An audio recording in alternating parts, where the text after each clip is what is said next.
Selamat pagi sahabat Alkitab yang terkasih. Marilah kita mengawali hari ini dengan melakukan perenungan akan firman Tuhan. Bacaan Alkitab kita pada hari ini berasal dari kitab 2 Korintus pasal 10 ayat 7-11. Tengoklah yang nyata di depan mata kamu.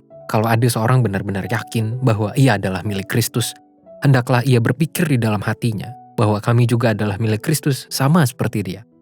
Bahkan, jikalau aku agak berlebih-lebihan bermegah atas kuasa yang dikaruniakan Tuhan pada kami untuk membangun dan bukan untuk meruntuhkan kamu, maka dalam hal itu aku tidak akan mendapat malu.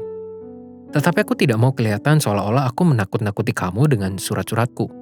Sebab kata orang, surat-suratnya memang tegas dan keras, tetapi bila berhadapan muka, sikapnya lemah dan perkataan-perkataannya tidak berarti. Tetapi hendaklah orang-orang yang berkata demikian menginsafi bahwa tindakan kami bila berhadapan muka sama seperti perkataan kami dalam surat-surat kami bila tidak berhadapan muka. Salah satu tantangan dalam pelayanan yang Paulus alami adalah kebencian dari orang-orang yang menolak keberadaannya.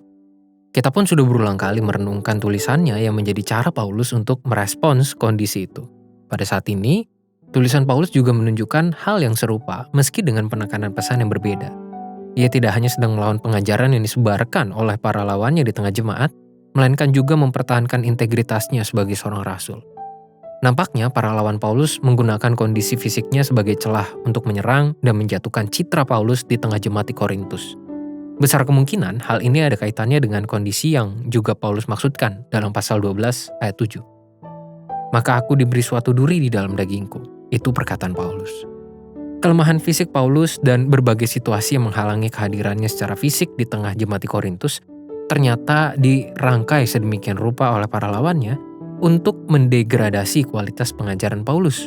Dengan kata lain, mereka mencoba membuat Paulus terkesan sebagai orang yang pandai dalam tulisan, tapi tidak dalam kenyataan.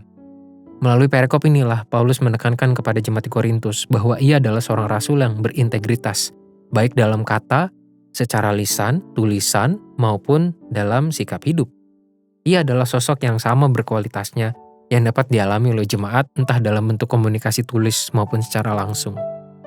Hal ini menjadi begitu penting untuk dipahami oleh jemaat agar mereka tidak kehilangan pijakan untuk menyikapi para lawan Paulus di tengah-tengah mereka dan memberikan penilaian atas keberadaan Paulus sebagai pengajar mereka. Paulus pun menganggap integritas diri dalam pelayanan sebagai sesuatu yang penting, bukan untuk mempertahankan citranya secara personal, melainkan demi efektivitas pengajaran Injil yang sedang ia kerjakan. Sahabat Alkitab, pada hari ini kita melihat pentingnya sebuah integritas diri yang tidak hanya perlu mewujud dalam konteks pelayanan di gereja, tetapi juga di berbagai ruang kehidupan nyata, entah itu di sekolah, kantor, bahkan rumah. Hal yang miris adalah ketika seorang umat Tuhan yang mengaku percaya dan membangun citra sebagai manusia yang taat akan firman Tuhan, justru tidak menghadirkan kenyataan diri yang sesuai dengan firman tersebut. Inilah sebuah disintegrasi iman yang tidak semestinya muncul pada diri umat Tuhan. Oleh sebab itu, setiap hari baru yang dapat kita nikmati di dunia ini perlu dijalani sebagai kesempatan untuk melatih integritas hidup agar iman dapat mewujud secara efektif melalui sikap hidup yang ideal sebagai umat Tuhan. Marilah kita berdoa.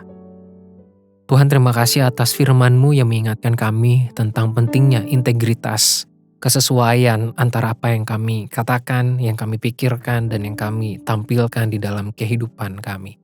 Sebagai umat Tuhan, biarlah firman-Mu itu menjadi pedoman dan pembentuk hidup kami. Hanya di dalam nama Tuhan Yesus kami berdoa. Amin.